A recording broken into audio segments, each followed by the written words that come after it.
Mine own name is Evan, aged 32, and until the last Christmastide, I did believe my kin to be imperfect yet functional. Thou art aware of that peculiar disarray which dost provoke thine eyes to roll, yet thou dost endure it, forsooth, for they are kin. That mirage did break as the weeks did pass after my parting with fair Cara. Forsooth, we hath been entwined in union for nigh upon 6 years. Mine own mother did oft refer to her as the daughter she ne'er bore. Mine kinsfolk did extend an invitation to her for gatherings of maidens and weekends of pampering at the spa. She didst blend as a bespoke fragment of a puzzle, which my kin knew not they were lacking. Thus, when the bonds betwixt us did unravel, I was not prepared for their decree to cast her forth. Yet, I did not foresee their casting me forth either. The parting was not fraught with turmoil, at least not in the eyes of the world. No treachery, no tumultuous quarrels. Merely a languid decay of the heart's fervor. Cara didst yearn for offspring yestereve, whilst I found myself in doubt, uncertain if such desires didst dwell within my heart at all. We did seek the counsel of wise minds, we did converse, we did engage in heated discourse, and we did shed tears aplenty. At length, she didst gather her belongings into a suitcase, bequeathed unto me the key to our abode, and with a resolute heart departed. I did not pursue her. Lo, it seems, that was mine egregious transgression. Forthwith, I did not impart my tidings to any soul.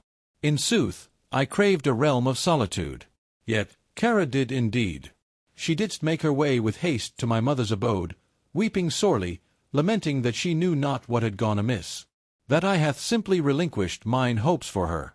3 days hence, my mother did call, yet not to inquire of my well-being, nor to seek confirmation of the severance that hath transpired. She didst declare, I trust thou art aware that thou hast wounded her profoundly, Evan. She is worthy of far greater than this. Hark! A sound doth echo forth. Lo, that was the end of it. In the week that followed, a missive did arrive from mine aunt, bearing tidings of the annual gathering for our kin's Christmas feast. In yonder place, where grandma doth reside, as ever it hath been. At the hour of 5, precise and true. Mine heart hath not yet resolved whether I shall venture forth. All did seem most raw and strange. Then did mine eyes perceive a curious thing. Cara hath been marked within the assembly. Cara, mine erstwhile beloved, who had scarcely been kin for but a fleeting month.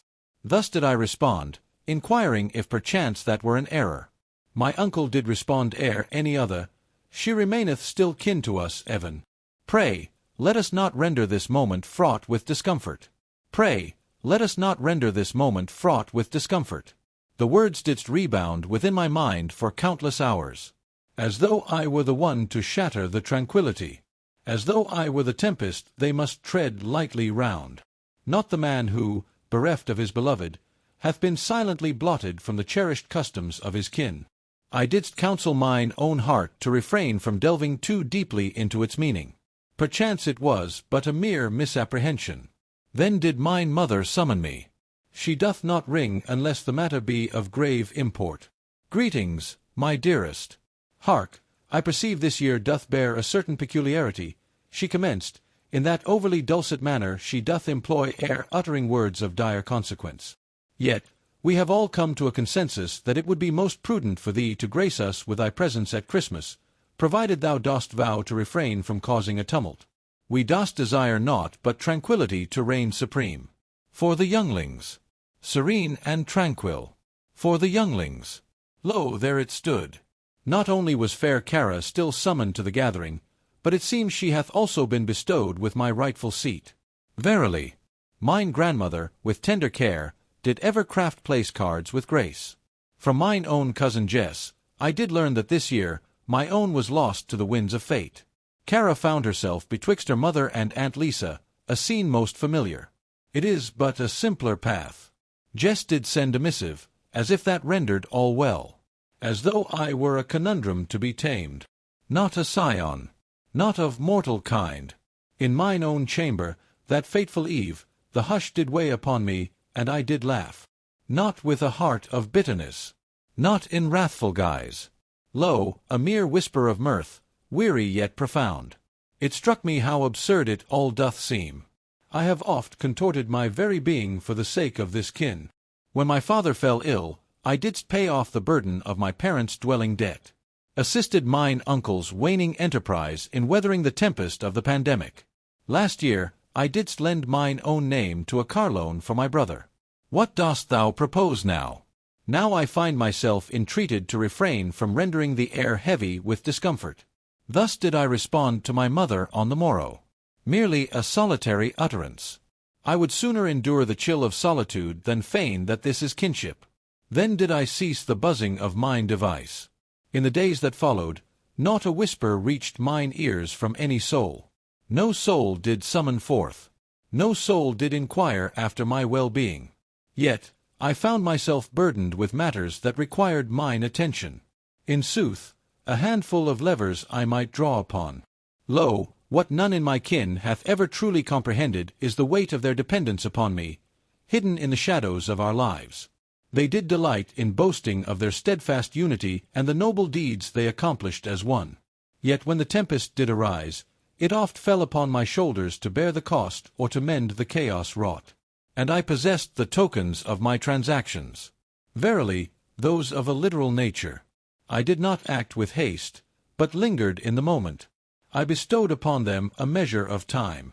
I did long to discern if any soul would extend their hand in greeting. Pray, forgive me. Perchance, thou mightst display a fragment of compassion. They did not. Yet, on the eve of Christmas, mine eyes did behold a sight most merry, for Kara did share a likeness upon the Instagram, wherein she and my mother, clad in aprons of like design, did share laughter in the warmth of the kitchen. The inscription did declare, "Return to mine rightful place," with a heart's emblem and a mark of kinship. Mine abdomen did twist, yet but for a fleeting moment. Upon the eve's descent, I didst unveil mine laptop. Upon the dawn of my endeavor, I didst first enter the realm of the chariot loan portal. The one for whom I did lend my name, my brother Josh. I did not annul aught.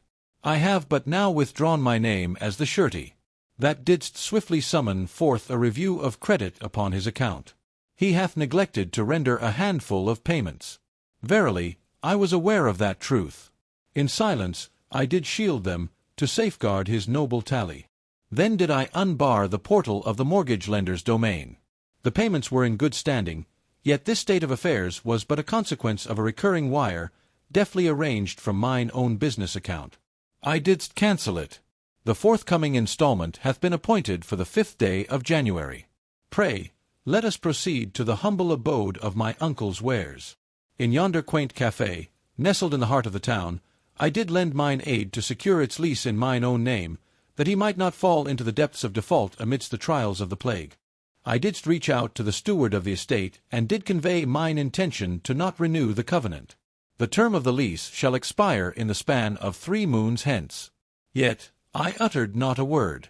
I did but bide my time. Upon the morn of Christmas, the hours did swiftly pass, fading into the annals of time. None shall be found in written form. No summons dost come. Yet another portrait of fair Kara, encircled by mine own kin. Upon the hearth, where warmth doth dwell, I return for the festive season, my heart aglow with joy. Mine jaw did clench, yet I didst restrain it. I had no intention of dispatching wrathful missives or inscribing enigmatic verses upon the scrolls of Instagram. I had resolved to permit the force of gravity to perform its destined task. And so it came to pass. Upon the 29th day of December, my Aunt Lisa didst first succumb to her fate. Lo! She did appear before mine abode, trembling in a frail garment, clutching a vessel of sweet confections as though it were a token of truce. I did not grant her passage, yet I did respond to the call of the intercom. "O Evan, dearest, I beseech thee." "We seek but to converse," quoth she. Her voice did quiver slightly. "Thy uncle hath spoken unto me regarding the matter of the lease. Lo! He doth tremble in a fit of panic. Pray, reveal unto us thy desires." I did not respond to her entreaty. Not at this hour.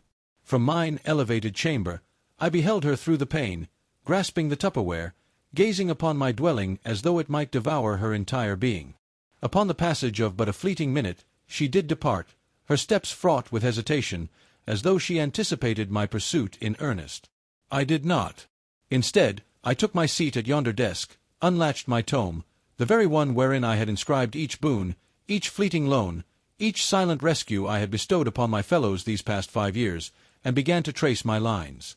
Not from a spirit of meanness, from the depths of lucidity. Forsooth, in a season long past, I found myself untouched by the tempest of emotion.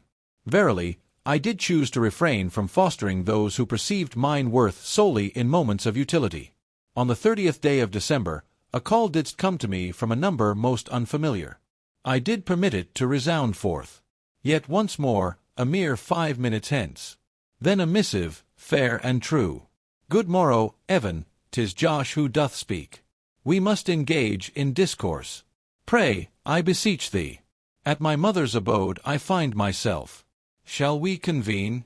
That one did pierce the heart. I shall not speak falsehoods. Mine own younger brother and I have ever been bound by a most peculiar bond. He was the radiant youth in his tender years, the noble captain of the football squad. Allure elevated to the utmost degree. When he was cast out from his employ last year and found himself bereft of refuge, I did not falter. I did lend mine hand to raise him from his fall, did cover his debts with mine own coin, and traversed 2 hours' journey to assist him in his relocation to a new abode. And lo, he did summon me as though I were the source of all his woes. I did not respond. He did summon once more that eve. This time, he didst leave a message upon the device of voices. Hark, Evan, behold.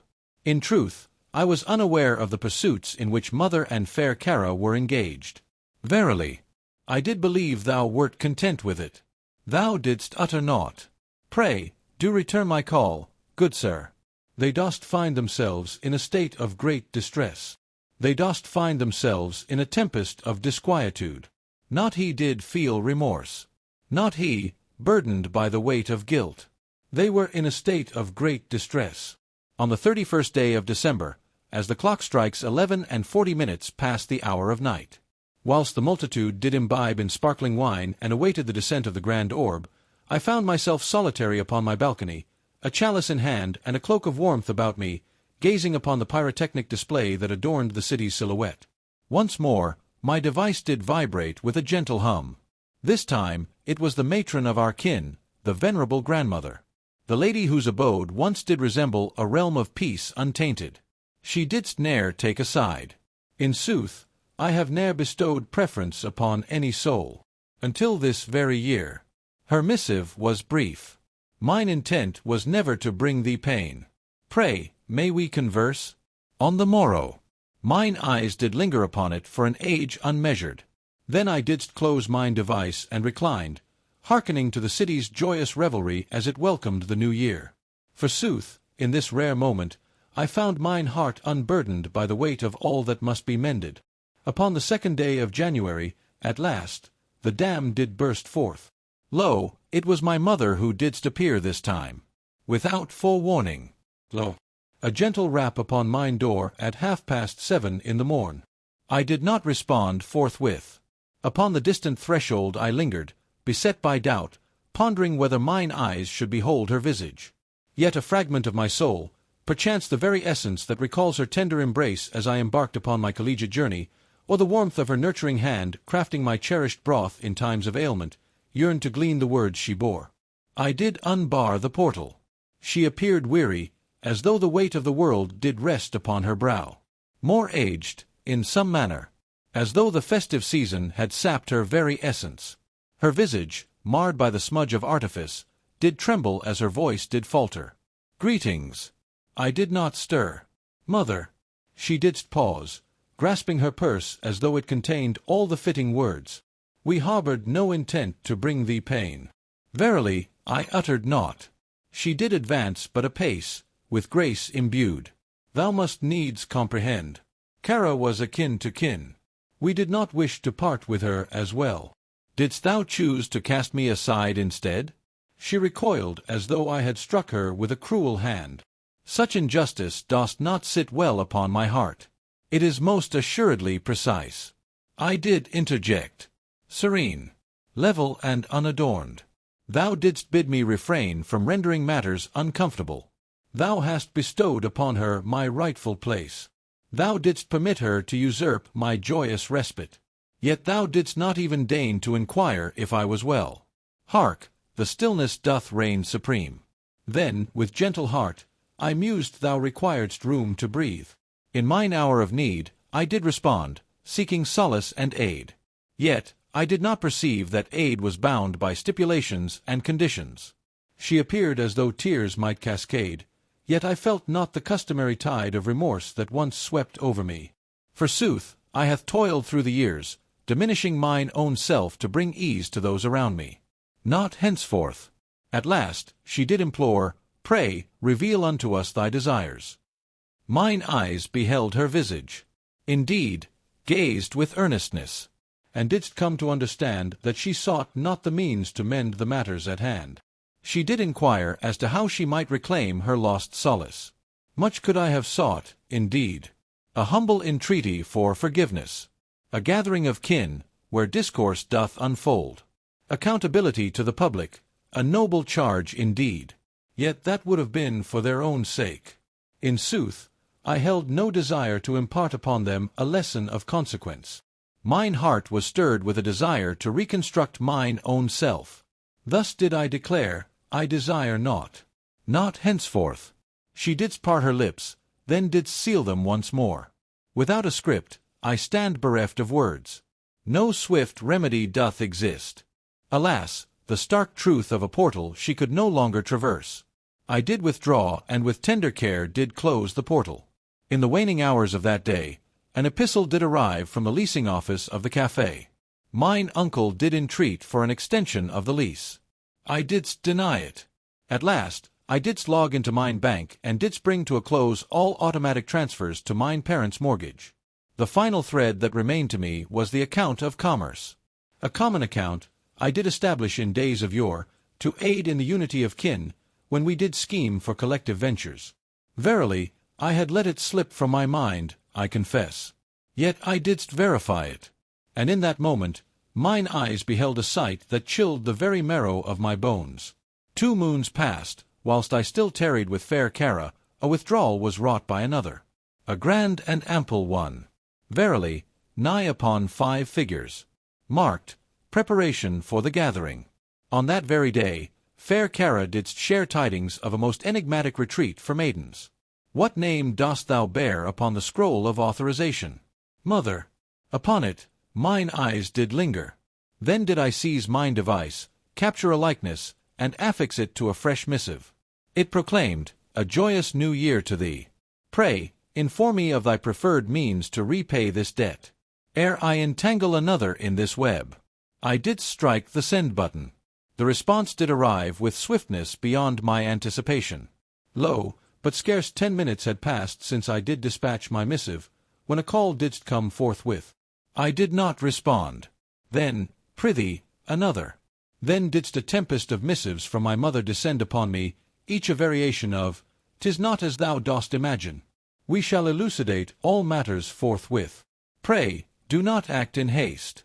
And at last, this shall bring ruin upon thy kin, Evan. Is that which thou dost desire?" That jest did bring forth mirth within me. Not for the mirth it did evoke, but for the boldness that it did display. As though I were the one wielding the mighty sledgehammer. As though they had not already wrought destruction, stone by stone. And lo, in their frantic state, they did tremble, for at last, an eye had beheld the truth that the abode stood upon naught but air, lacking a foundation most essential. I did not respond. In lieu of other measures, I didst take the parchment and inscribed the record of transactions, marking with fervor the withdrawal, and appended a note at the bottommost part. Upon review, this transaction hath been deemed unauthorized. Formal proceedings await. Thereupon, I dispatched a missive to the fraud department of the shared bank, and did also include in the correspondence the branch manager, a familiar face of many a year. Let there be no hostility. Merely a gentle prod towards the path most true. I did not jest, nor did I feign. That coin did bear my name upon it. That account was established beneath the auspices of mine LLC, for the sake of fiscal considerations. In truth, mother possessed no lawful claim to it. Verily, it seems that one hath left the portal ajar. Perchance, Cara. Perchance, 'tis one of mine cousins who did possess fleeting access during the festive season of yore. Yet, it bore no weight upon the heart. What did weigh upon the heart was that it was not hers to lay a hand upon. The hush that ensued was most delectable. Cease thy missives henceforth. Henceforth, no more missives steeped in guilt shall be sent. Hark, let there be silence. Until the 5th day of January. Lo, it was the day when the payment for the mortgage didst return in failure. Though my sire's name did linger upon the loan, the coin for its payment hath been drawn from my own business account these past 2 years. Softly, in hushed tones. With steadfastness. Forsooth, in the days of his ailment, when pride didst hold sway o'er the family, I did offer to bear the burden in silence, that none might feel the sting of shame. I did not beseech for gratitude. Verily, the bank hath not made its call. Not I. Yonder man. Since the fateful parting, my father hath not uttered a word to me. Not a solitary utterance.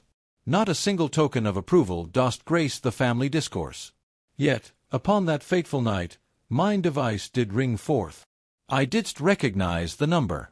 Telephonic tether. The ancient abode. I didst take it up. O Evan!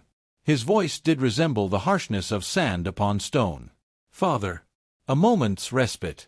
Prolonged and burdensome. Upon mine ear did fall the voice of the bank, who spake as though I were unacquainted with the matter at hand. Is it not so? I did respond. They likely yearn for their coin, perchance. What dost thou engage in? His voice didst bear a chill, a mastery most profound. Art thou endeavoring to chastise us? Nay. I did declare with utmost simplicity. Lo, I have ceased to feign that this be a kinship most true. He didst exhale with great sharpness. Thus, I speak of fair Cara.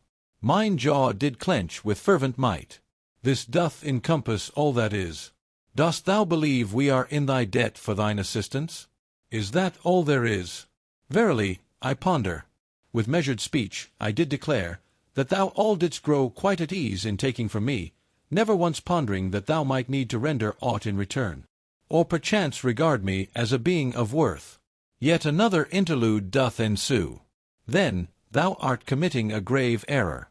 Nay, I did declare, thou didst comply. When thou didst select Cara o'er my humble self. When thou didst extend an invitation to her for the Christmas feast, and didst counsel me to shun all awkwardness.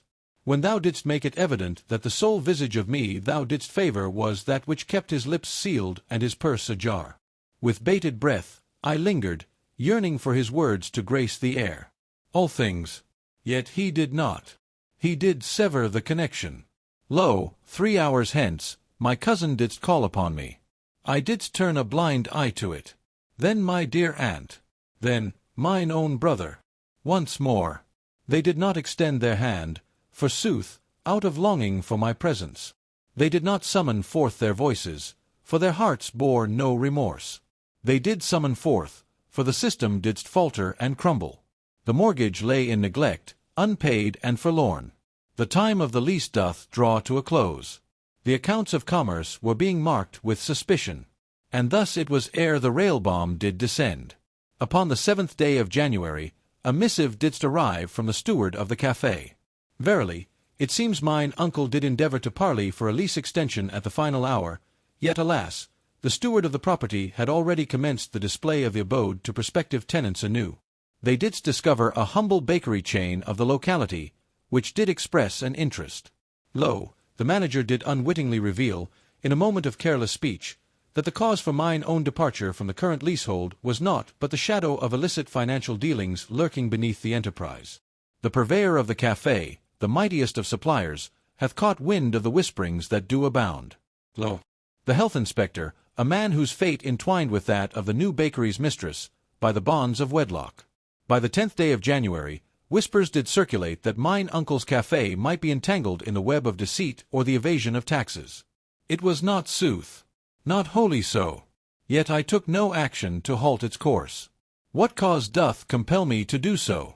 Allow them to dwell in the mist for a season. What cause doth compel me to do so? Allow them to dwell in the mist for a season. Let them grasp the weight of being regarded as naught but a burden, a source of vexation, a tangle to be unravelled in due course. And thus it was that Kara, at long last, did extend her hand. Oh, a missive most lengthy and meandering, filled with thoughts that wander like the gentle breeze upon a summer's eve. Without salutation. Without a title to grace its presence. Lo! A mere expanse of written words, devoid of form or flourish. I knew not what they were about. Thy mother didst declare that thou wert content with it. She did proclaim it to be yet our kin. In sooth, I yearned to sense the warmth of belonging's embrace. Forsooth, I did not intend for such a fate to befall us. Pray, lend me thine ear and trust in my words. She offered no words of contrition for the coin, or the portraits of Yuletide cheer, or the inscription that proclaimed, "Home for the festive season." Lo, a gentle and mournful endeavor to draw me once more into the intricate snare of deceit they hath woven for many a year.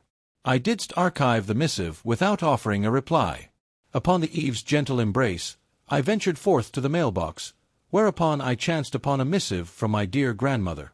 Her script, ever so graceful, so intentional, did tremble with uncertainty. O Evan, I know not how we have arrived at this juncture. I bear thee no ill will for thy retreat. Yet I trust thou art aware that thou hast ever been my dearest. Alas, I found myself at a loss, unable to convey mine heart when the clamour did rise around me. Pray forgive my silence, for it hath weighed heavy upon my heart. Pray, return to me in some future time. Yet if thou dost not, I comprehend. That missive did almost rend my very soul asunder. Forsooth, I sensed the burden that lay beneath it. The lamentation. The lamentation. The tardy truth revealed. In solitude, I wept, softly, within the confines of mine own dwelling. Yet, I did not summon her forth. Not as of this moment. Yet, they remained in ignorance of the final fragment. The bond of faith. In days of yore, when I endeavored to forge a future with fair Kara, I did commence the establishment of a family trust with mine accountant. Mine intent was to employ a portion of my fortune from the tech venture to forge a lasting bastion of security, to establish funds for the education of my kin, to provide for the twilight years of my progenitors, and to bestow grants of solace upon those of my blood who find themselves in dire straits. The scrolls of parchment hath been duly inscribed and submitted. Yet, the trust hath ne'er been brought to finality. The treasures remained in mine own possession. And every soul who hath wrought me harm, all were inscribed as those who shall inherit in times yet to come. Until this very moment. Upon the parchment I did gaze, and with a steady hand I did erase each name, one by one. Halted in time's embrace. Then didst one inscribe, mine own goddaughter, the cherished offspring of mine cousin, the sole one amidst the kin, too tender in years to grasp the unfolding tale, the sole visage upon which mine eyes could rest, devoid of any bitter sentiment. Then did I strike the save, with purpose clear. Lo! A brief span of moments hence, mine device did illuminate once more. Lo! Mother doth summon me once more. Upon it, mine eyes did linger, heart serene, fingers unmoving. I did permit the call to sound its toll, yet I chose not to answer its beckoning plea. Then did I extinguish the light of mine device. Mine eyes did foresee the tempest that approached. Lo, I sensed it, akin to the mounting strain behind a steadfast barrier. There remained naught for them to weave. No angle could they contrive. The levers were drawn forth with purpose. Lo, the contraption dost falter in the very moment of its toil. Upon the morrow's light, I didst unveil my trusty device and didst enter the realm of the trust account. The one that once bore the weight of hope for a lineage, yet was regarded by kin as naught but a mere instrument. Lo, I hath already cast aside the names of my progenitors, mine uncle, mine brother, and even fair Jess, who, though her intentions were ever noble, did ne'er rise in my defence when the hour was dire. The sole name I did retain was that of the infant maiden, who yet possessed a glimmer of hope to flourish beyond this relentless cycle. What of the remainder? They had departed. Then did I undertake an act I had not performed in many a week. Upon the dawning of the day, I did adorn myself in garments fair, not clad in garments of leisure, not in aught of practical nature. Upon my form I don a suit, a garb of elegance and grace, a hue of deep navy, as dark as the midnight sky. The garb I donned in the presence of investors, amidst the fervor of tech presentations, when I feigned that my value was entwined with the offerings I could bestow. Yet this occasion, I donned it not to sway the hearts of others. With noble intent, I donned it as I approached my progenitor's abode, seeking to uphold my dignity. With silence as my sole companion, I traversed the span of 20 minutes to their abode. Lo! The gentle whisper of wheels upon the road doth mingle with my musings, unfurling like a tapestry of moving images. As I approached the drive, it appeared unchanged, a visage steadfast in time's relentless march. A humble abode of 2 stories, beset by wild hedges, adorned with those very wind chimes that hath vexed my ears since the days of yore in high school. Yet within mine heart, I perceived all was transformed. Lo! The portal did part ere my knuckles did rap upon its frame. Mine mother did stand there, her eyes swollen with sorrow, her lips drawn tight as if to contain the tempest within. Behind her, my father didst linger in the corridor, arms crossed, appearing more aged than I did recall. Evan, she did whisper with gentle breath, as though we were resuming from a day most ordinary, as if all had not been unspooling since the festive tide of Yule. Mother, I did proclaim, pray, may we engage in discourse? Thus, I find myself present in this moment. She did withdraw, and I did enter, the heavy shroud of silence betwixt us lingering still. We didst retire to the chamber of living, whereupon the couch of beige doth remain unchanged, and the family portraits, though faded, still bear witness to our past. Yet one didst lack. The portrait, encased in a frame, doth capture the moment of me and fair Cara, taken at the joyous celebration of my sister's nuptials. Upon mine eye did the vacant space upon the mantel fall with swift recognition. Perchance they did remove it, burdened by a weight of remorse. Perchance Cara did beckon such fate upon herself. I did not inquire. Upon mine seat I did repose. They did not. I know not whence to commence, quoth my father, as he did rub the nape of his neck. Pray, commence with the dawn, I did propose. Perchance thou didst deem it meet to ally thyself with mine erstwhile beloved, forsaking thine own flesh and blood. Mine mother did startle. It was not as such. Verily, it was as thou dost say, I proclaimed. Thou didst bestow upon her my place at the feast of Christmas. Thou didst bid me shun the awkwardness that doth linger. Yet thou didst not even deign to inquire of my well-being. Yet thou didst embrace her in the kitchen as if she were the one who hath lost all that was dear. Mine own father did part his lips, yet I raised a hand to stay his speech. Here I stand, not to revisit the past, I declare. I have uttered all that my heart doth yearn to express. I have ventured forth to impart unto thee the state of our affairs. Lo, they both cast their gazes upon me then. Indeed, gazed with earnestness. Forsooth, in this moment most rare, I perceive they gazed upon me not as the progeny destined to return, to lend aid, to bear the burden eternally, but as one who hath at last laid it aside. I have withdrawn mine hand from the mortgage, I did declare. The bank hath been informed. If thou dost wish to retain this abode, thou must needs reform the loan thyselves. My father's jaw did tighten, yet he refrained from interjecting. Moreover, I have severed the bonds of our shared business accounts and withdrawn the sponsorship of the LLC from the lease of the café. If Uncle Mark doth wish to retain that space, he must needs enter into a new lease with the landlord, directly and upon his own credit. Lo, my mother's voice did break asunder. Good Evan, we did not intend such a thing. Verily, I did proclaim. Thou didst not believe I would ever cease. They gazed upon one another, a silent dread reflected in their countenances. It was plain to see that they had not foreseen this turn of events. They did believe that the missives, the spoken words, perchance even the presence of dear grandma would render me more pliable, that the weight of guilt would press upon me, as it ever hath done. Yet, alas, they arrived when the hour had passed. And lo, I did add the coin, the extraction from mine account of trust, the one thus marked, preparation for the event. I have made mine report unto the bank. If thou dost repay it ere the month doth close, I shall withdraw the report of thine deceit. Mine mother's lips did part in wondrous surprise. That act was most unwarranted, I did declare, and most unlawful. She didst take her seat, her visage betraying a semblance of imminent collapse. Mine father stood, rigid and mute, a statue of solemnity.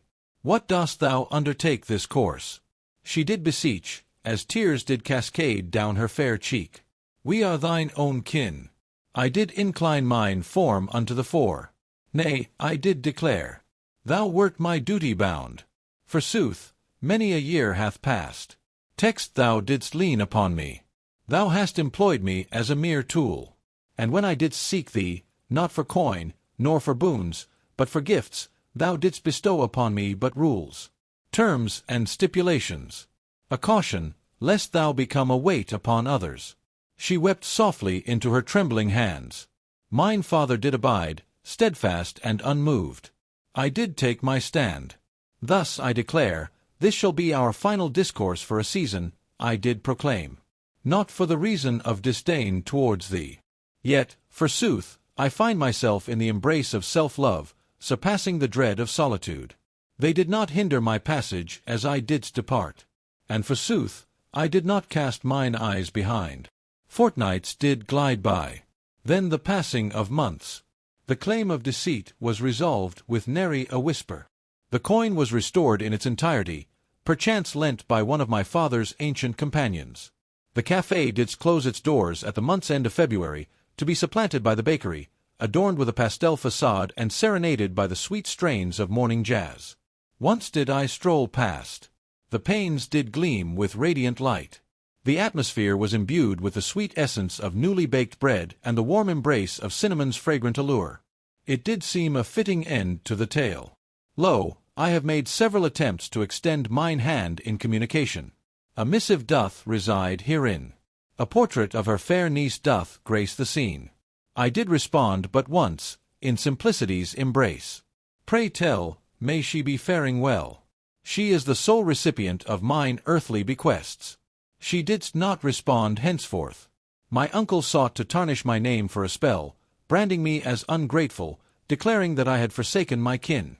Yet none did lend an ear. This establishment had met its demise long ere I took my leave. Mine own coin hath but delayed the inescapable fate. And what of fair Cara?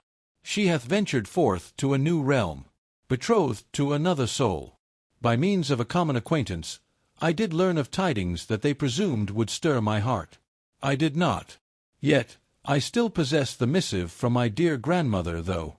I didst frame it. Upon the wall of mine office, I did hang it. Not for the sake of rendering all well, but for the sweet echo of that singular voice within the kin, who endeavored, albeit tardily. At length, I didst discover tranquillity. Not of the boisterous, victorious sort. The gentle sort. The sort wherein thou dost prepare thy morning repast within thine own abode, and dost not quail when thy device doth vibrate. The sort wherein thou dost construct a thing not for the sake of expectation, but for the pure desire of thine own heart. Upon the day of my birth, the first I did spend in solitude for more than 10 years, I received but a single card. Anon, without a title. No mark to guide the way back. Merely a solitary utterance. Thou wert ever the mightiest among us. Gratitude I extend for thine own choice at last embraced. With a gentle curve of my lips, I did smile. And for the first time in many a year, it bore not the sting of bitterness. It was without cost.